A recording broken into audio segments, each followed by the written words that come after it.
साहूकार नाम का। कौन नाम का? एक साहूकार नाम का व्यक्ति था, बहुत ही धनवान था। क्या था? धन की किसी प्रकार की कमी नहीं, बेचारा एक बेटा नहीं था, उनकी कमी था। क्या कमी था? बेटा। देखिए सोमवारी में हकीकत हम सच्ची देखे। मेरे घर में एक गुरु बहना था, वो गुरु बहना जो थी ना, उनकी दो बेटा था, दोनों बेटा खो गया दिल्ली में। कहाँ खो गया? दिल्ली में। तो मैंने कहा कि पशुपति व्रत करो सोमवार। व्रत का निष्ठान जैसे जैसे किया, नियम से दोनों बेटा मिल गया। और जो उनकी एक बेटा का दुश्मनी से जो हाथ काट दिया, मैंने बताया कि दिल्ली में बहादुरगढ़ पड़ता, अनिल नाम की व्यक्ति के नाम से आता है, वो व्यक्ति को भी जेल घुस गया। ज्यादा ठाऊ दिया हम अपनी दृष्टि हिसाब से, तो वहां बताएंगे वो भी जेल घुस गया। इसीलिए सोमवारी व्रत में थी। एक हमारे घर पर आए दरभंगा से आए एक लड़का, पागल होकर के 2 मंजिल छत से बेंगलोर से कूद करके गायब हो गया, बीच वन में था। वहां से बताया कि तुम भी सोमवारी व्रत करो, नियम निष्ठा से शिव की कथा पाठ करो और नाम दीक्षा शिव मंत्र से लीजिए। कलश बैठाया। देखिए सावन महीना में सोमवारी के लिए कलश जरूर बैठाना चाहिए। कलश में विघ्न करता, हर दुख हरता, कलश हरता भोले बाबा का नाम सबसे पहले गणेश भगवान का, इसीलिए कलश बैठाना जरूरी है।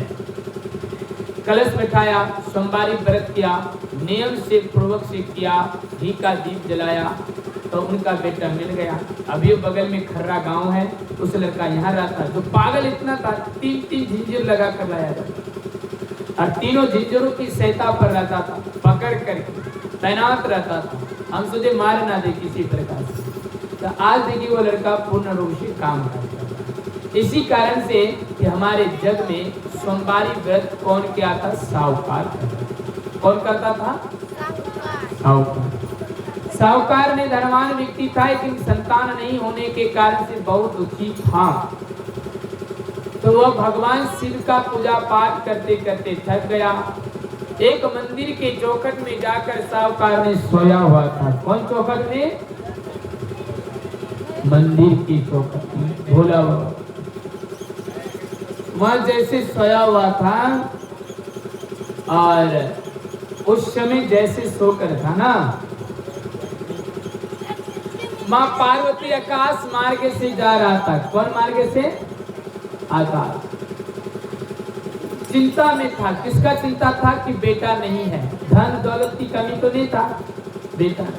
मां पार्वती पूछने लगी, भोले बाबा से कहता है, हे स्वामी, हम सुने हैं कि आपका जो भी जगत में पूजा पाठ करता कोई चीज की कमी नहीं होता है, लेकिन देख रहे हैं ये व्यक्ति चिंता मुख से बैठा हुआ क्यों है? कहा, हे पार्वती, तू नहीं जानते उनके भाग में संतान नहीं है।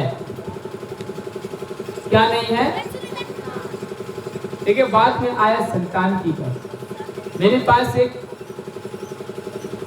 औरत आई, मतलब सिस्टर आई, बहन आई, उनका 15 साल से बाल बच्चा नहीं होती। उनके बाप भी डॉक्टर थोड़ा बहुत नोबेल हॉस्पिटल, डॉक्टर ने विलायतनगर में कहा कि इसके कभी संतान नहीं होगी। आज भगवान की कृपा लगी, 15 साल के बाद उनका संतान एक बेटी है। अगर 3 साल तक व्रत को पकड़े रहा। मैंने कहा कि आपका कुछ संतान होगी कि मेहनत करना होगा। भगवान की कृपा लगा, 3 साल तक अपने व्रत को पकड़ते रहा और उनके भाग्य में एक बेटी प्राप्त हुई। बोले शंकर भगवान की जय। इसीलिए ऐसे ढेर सारा उदाहरण है। भगवान शिव के कारण से साहूकार के घर में अति सुंदर पुत्र जन्म लिया। आकाश मार्ग युवा की और पुत्र ज्यादा दिन तक नहीं रहेंगे, 12 साल के बाद मर जाएंगे। तो बच्चा जन्म लिया, जैसे 11 साल हुआ तो साहूकार ने सोचा उनको पढ़ने के लिए भेज देते। तो उनके पत्नी कहने लगी, नहीं नहीं, उनको शादी दिला दीजिए। साहूकार जानता था कि 1 साल के बाद मर ही जाएगा, शादी दिला कर करें तो करें, क्या करें। इसलिए बीच में इसको काशी पढ़ने के लिए भेजा। तो रास्ते में बहुत सारा धन दिया, बहुत सारी चीज दिया, लेकर गया, लेकिन जैसे काशी पहुंचा तैसे उसका मृत्यु हो गई। बोले शंकर भगवान की।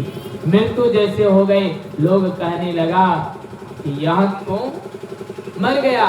नहीं, पार्वती ने देखा, रोना धोना चालू, तब फिर से भोले बाबा का तप करने लगा, वह लड़का जीवित हो गई। बोले शंकर भगवान की जय। तो इसीलिए सजनों, भगवान शिव की कथा कहते हैं कि हम लोग को मन तन से ईश्वर का भक्ति करना चाहिए और सोमवारी व्रत करना चाहिए। दुनिया में देखिए कौन ऐसी व्यक्ति है कि दुख नहीं। तो बोलिए एक बार शिव भगवान की जय। दर्शन हुआ, इसलिए कहते जप ले शिव का नाम रे मनवा, जप ले शिव का नाम, जप ले